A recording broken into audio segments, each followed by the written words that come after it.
Welcome everyone to today's webinar demonstrating routing capabilities you need to accelerate PCB design and reliability. When we think of PCB design capabilities like interactive routing, differential pair tuning, constraint areas, and blind or buried vias, many engineers and designers tend to envision that these capabilities are available and perform the same in all design tools. The fact is, the depth of how these capabilities perform can be vastly different, be limited, even unusable from some tools when it comes time to address the challenges of modern PCB designs, especially as designs become more high-tech or complex. So to demonstrate some of the unique advanced interactive routing acceleration capabilities in PADS Professional, how to simplify differential pair management and tuning, how defining constraint areas and incorporating blind vias enable you to optimize routing channels, and how to address design density so that you can reduce PCB layers while ensuring design reliability and reduce cost, I'll turn this webinar over to one of our technical marketing engineers, Brent Klingforth. Brent? Thank you, John. Many designers believe, as I did as well, that designing with advanced technology like blind and buried vias adds 25+% to the cost of fabricating a PCB. However, because this technology has been around for 20+ years now, fabricators don't charge the premiums like they did when the equipment required for laser drilling and plasma etching was first acquired. In fact, in some cases, this technology can save money as it may allow you to reduce layer counts, which reduces material cost. As such, companies should investigate using high-density interconnect technology for future designs.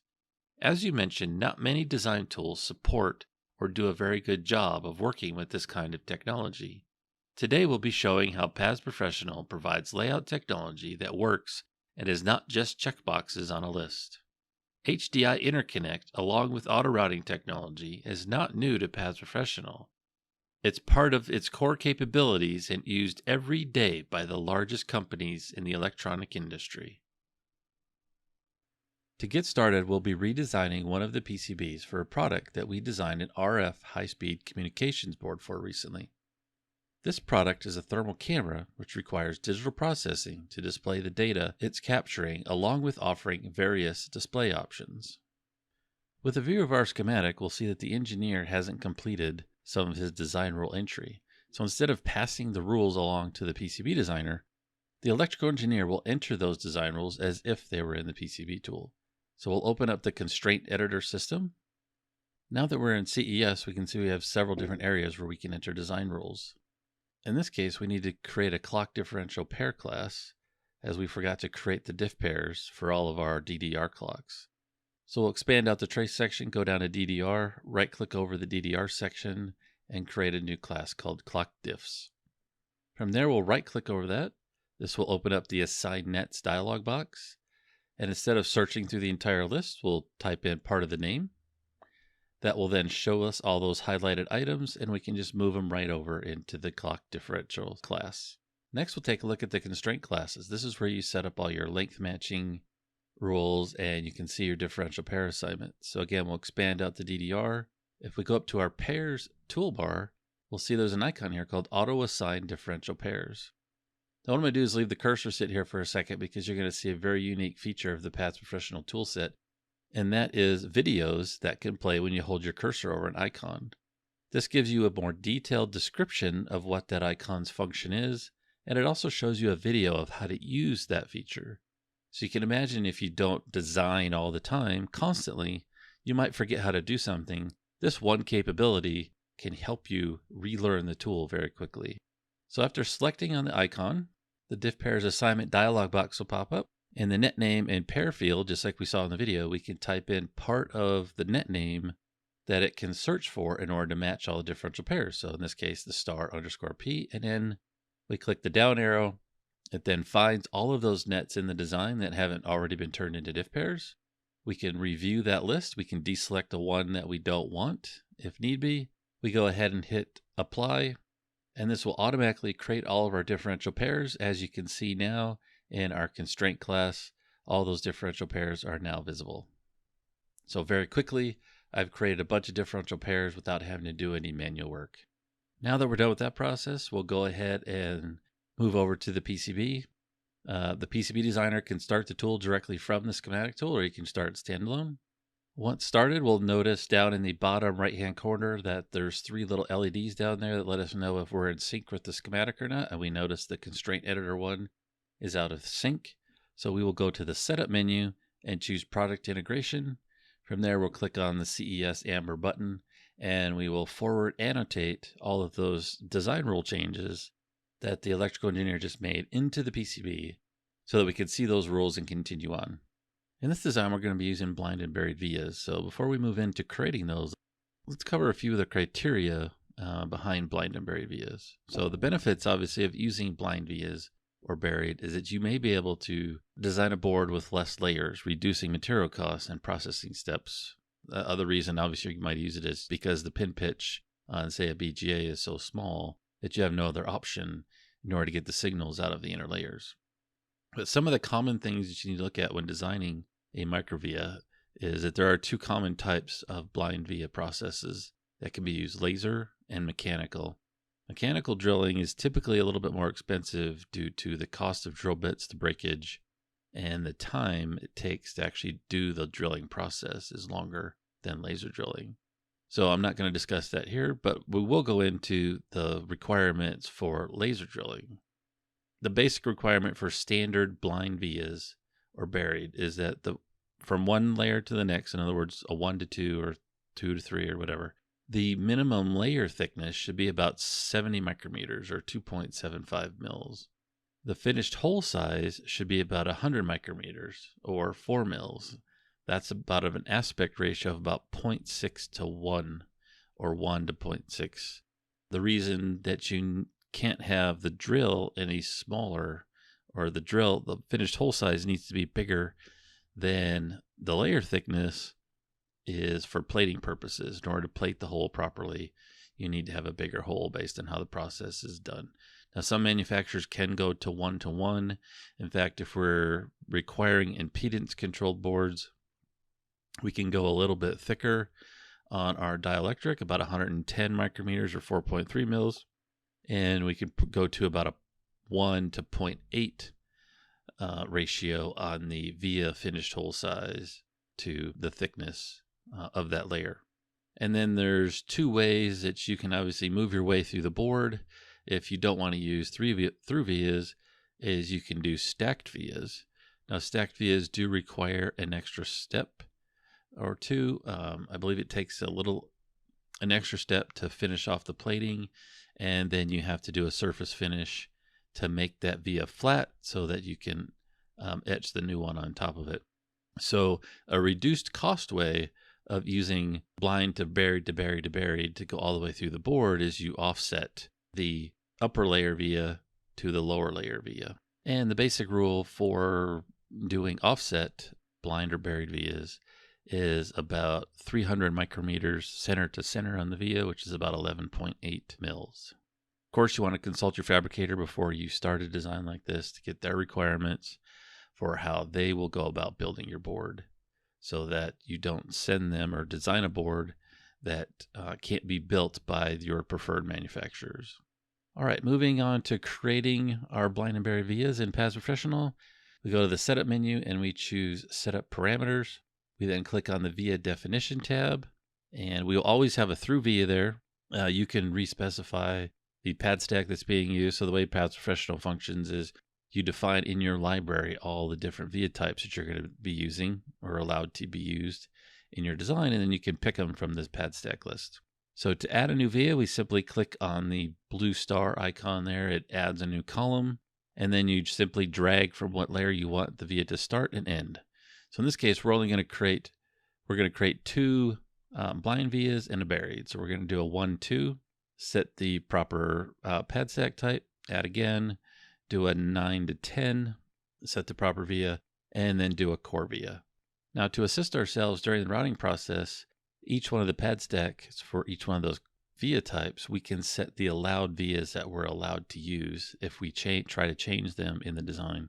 So for each one of these, I'm going to go through real quick and set the allowed via to just that one type. So I'm not allowed to use a different type of via for the all the way through or the blind and burieds. Of course, that's maybe not be realistic because obviously the through via, You probably want a bigger one maybe for your power and grounds, and maybe a smaller one for your signals, which is very doable. And then before we leave this dialog box, in this case here, I'm going to do a stacked via in the design. I'm going to put the 1, 2 on top of the 2 to 9. So in order to make that happen in our via matrix here, after we've defined our vias, I can set which via can be concentric with another via. And you can see down here at the bottom, you get help as to what all the options are for how one via can relate to another via. All right, now that we have our via types defined, we can go back into CES and we can start setting up some of our design rules to determine which via types we're going to be allowed to use. So here we'll expand out the master scheme, click on default, and then in the via column, I can click on the triple button, pull up a list of all the different layer pairs I've defined with my vias. I can turn off a particular via that I don't want to be used when I move from one layer of the board to another. So if I want to ensure that all the default nets in the design only use the through-hole via, I would turn off all the blind and buried vias and just leave the through-hole, which we're doing in this case. Obviously, we have some impedance-controlled nets in this board. We're doing DDR. We need to set the impedance for the individual DDR channels and the clocks. So to do this, in several tools, you have to go out to a third-party calculator and figure out what those impedance values are. But in Paths Professional, we can open up the StackUp editor, which helps us define the StackUp in the first place. And we can use that as a calculator to determine our impedance targets and what our trace width needs to be. And for differential pairs, we can use that for determining what gap needs to be between the differential pairs to meet our impedance target. So for our differential pairs here, we'll find out what, for a 4 mil trace, what our gap needs to be. Using the calculator, all you do is set the width, and it will automatically calculate the gap for you based on our 100 ohm impedance. We can then exit out of the StackUp editor, and we can go enter the appropriate numbers in the constraint editor system. Now you will notice that the constraint editor system is impedance aware. So as I change numbers in the trace width column, the typical, it will automatically show me what the trace impedance is. This actually allows us to set rules in the constraint class section for target impedance values that I want to go for. And you'll see it does it for both differential pair and single-ended as well. So far you've seen in the constraint editor system here, everything is spreadsheet based. So it's very easy to set complex rules without even trying. So we're setting up individual class rules here, what layers we're going to route on, what trace widths are going to be per layer, what our impedance controlled environment is going to be per layer, all in one environment. All right, next we're going to go set some length matching rules for our DDR nets. So we'll go down to our constraint class. Our electrical engineer has already set all these up for us, so we don't have to spend time doing that. All I have to do is click on each one of the DDR channels. So in this case, bank 0. Up here at the top, I've set my spreadsheet to delay and lengths. That way I don't have to see all the different options of columns available for me to set rules or for data for me to see. So we have quick filters set up. So I can scroll over to matching, and beforehand I had already set up my match group. I just didn't know what the tolerance was yet. So what you do is for all the nets that are part of a class, a constraint class, you give them all the same match name. And then once you enter a value in any one of those fields, it auto-fills in all of them because it knows all of them need to be matched with each other. So in this case, we're going to be setting this bank 0 and all the other banks as well to their own little match tolerance of 100 thousandths each. And then our clock is going to be matched to 25 thousandths. All right, so we've set up a length rule. We've set up some basic trace width information. Next, let's look at setting up clearances. So the real power in the constraint editor system within Paths Professional is the ability to really reuse your design rules. So you're not setting up clearance rules for every single class of nets that you're working on. What we can do is we have this clearance section. We can set up different groups of clearances that we can then reuse over again. So in this case here, I'm going to set up a DDR1, and I'm going to set the appropriate trace width and spacings between other objects. And again, that's very easy. I can hit one field, I can drag it over, I can do Control-C and Control-V for paste to fill in the chart just like I would in Excel. Now that we have our class created here for DDR to all, I need to be able to tell the tool where I want to use these clearance rules. So to do that, we click on the class to class button up here, and it brings up a matrix of all our classes that we currently have defined in the design. And within that matrix, you'll see we can scroll over and we can see from one class to the next class, I can use this set of rules. And from that class to another one, I can use a different set of rules. And again, you have copy and paste capability in here.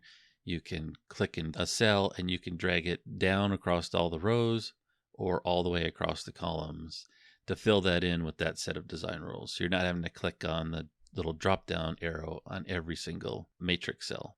Now in this design, things get a little bit more complex because my BGA, I need to specify special rules for trace width and space. So to do that, under schemes, we create a brand new scheme called BGA DDR. So for the DDR group, I'm creating some special rules. And you'll see that I have all the same classes within that scheme, but now I can define special design rules. This is where Pads Professional really deviates itself from other tools in the marketplace, where doing things like this become very complex. Where in Pads Professional, it's very straightforward once you obviously know the steps to create these complex style rules for like an area. So in this case for DDR, I'm going to change the trace width to 3, and that requires me to change the spacing for the differential pairs to a different value as well. With our rule updates completed, I want to make sure my electrical engineer has those design rules available to him if he decides to go in and make changes as well. So as soon as I'm done, I'm going to back annotate those changes so the electrical engineer will have the same rule set that I'm working on currently. For this design in the BGA area, I want to be able to place vias in the pad. So we control this via pad entry. So if we go to our editor control function, which is where you set up most of your parameters for placement routing in your grids, I can click on pad entry, and then I can choose individual pad types, or in this case, I'm just going to choose all rectangular and round pads, and I'm going to choose the option for allow via under pad. Now, since we're doing blind and buried vias, I can also set the via types that we're allowed to use within that area or within that pad type. And you can see there's some other options here we can set as well. So very quickly, I can go in and set the couple pad types that I'm worried about here. So on the bottom, we have some decoupling capacitors, and on the top, obviously, our pads are round for the BGA. So that's why I'm only currently setting those pad types. If I wanted, I could do every other pad type as well that's available to me. All right, before we start doing any routing or fan out, I want to draw in my rule area that I just created in CES. So to do this, we go to the draw menu, we click on rule area, we set our draw function to a square in this case. So I can click on one point, draw a box down across the BGA, and terminate it. A properties window will pop up. All I have to do is set the name to the scheme that's being used, and then I can choose if that rule area is going to be used on all layers or one individual layer. If you want it on several different layers but not all, you can take that one shape, copy and paste it, and then change the respective layer that that rule is going to apply to.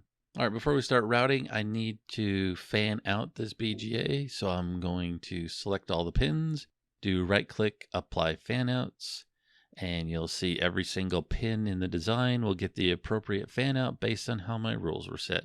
So you'll see the grounds and powers are using a 1-2 via, so that a lot of my ground vias here don't have to go all the way through the board. That will give me more routing channels if I need to go across the BGA. And all my DDR stuff is only going to have the 1-2 vias as well. Obviously, our DDR signals can't just go from layer 1 to 2. They're going to go from layers 1 to 3 and then to 4 as well.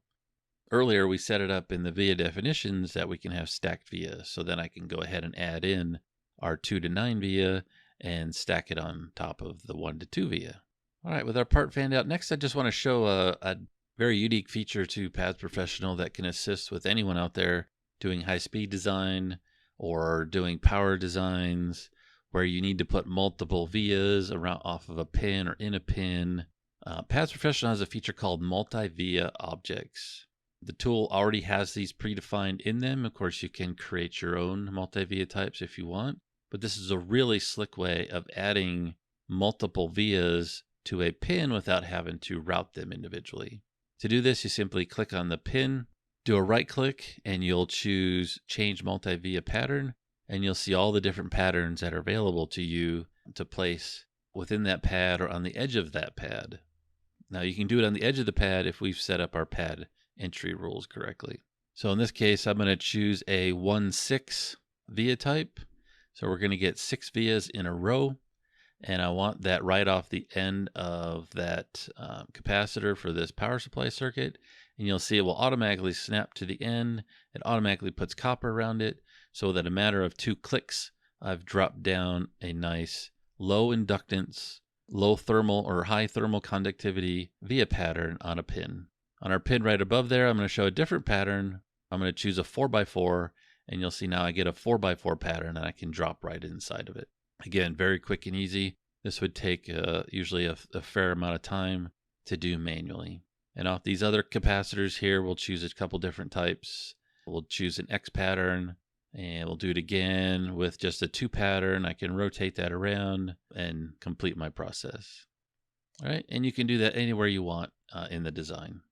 Now let's go and do some routing. So you can see the entire board's basically routed, but we don't have the DDR sections completely done yet.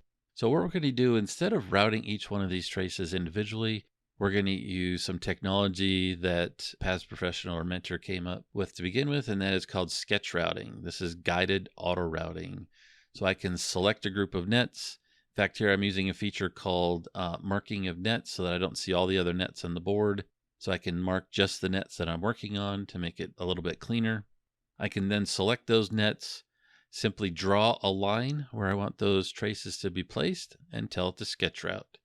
And the auto router will come up and route all the traces for us the best it can.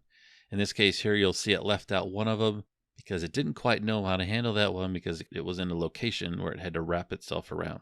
So what we'll do is we'll just use the interactive routing function, and we'll throw that one in real quick. All right, next, I know all of these traces need to be tuned.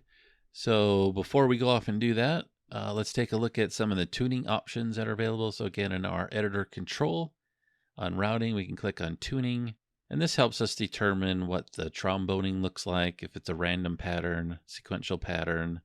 You'll see we can also do some sawtooth matching for differential pairs or as a pair of nets that need to be matched within a group as well. I'm not going to change any parameters here because I'm happy with what I've got, but if you need to, you can set this information up beforehand before you go off and tune those nets.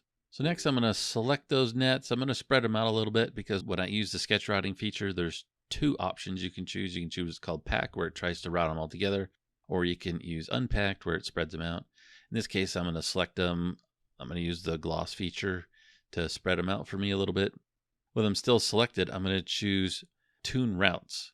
This is automatically going to tune all of the nets that I've just routed.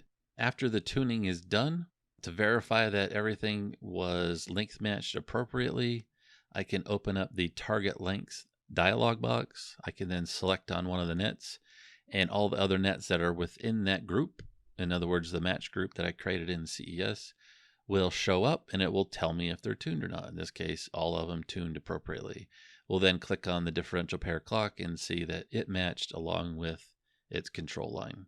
So within a matter of seconds, I've routed all those nets and tuned them, where normally in tools that don't have this capability, or the capability doesn't seem to work very well, where it would take much longer time to deal with either the automated features because they're not functioning properly, or just go off and do it by hand where the tool does have the capability. So again, big time saver capability within Past Professional. This is proven technology. It's been out there for 5+ years now, so it works flawlessly. Next, to help improve our manufacturability and quality, I'm going to go ahead and take those nets that I just routed in, and I'm going to teardrop them.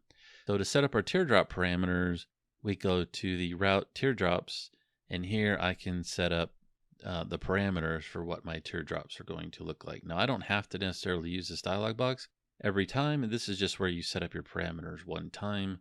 I could just group select the vias, but in this case here, I'm just going to use it while I'm here.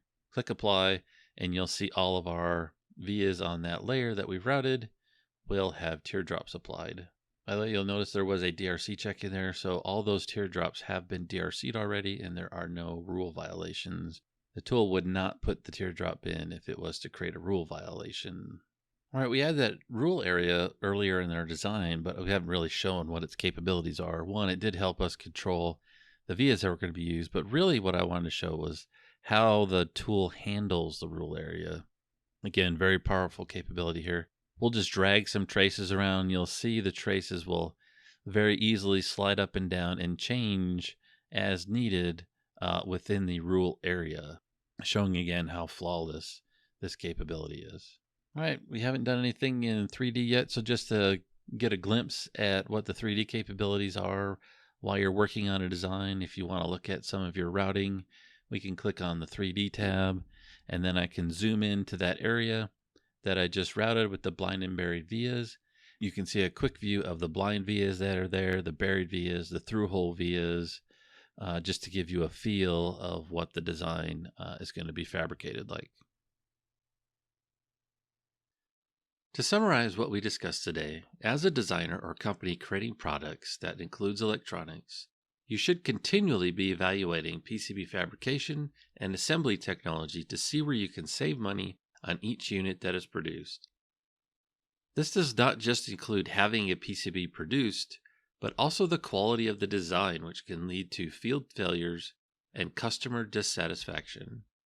Using advanced technology can help with these concerns in several ways: possible lower fabrication costs, better signal quality, which can lead to less intermittent field failures, assist with thermal concerns, ability to reduce product footprint.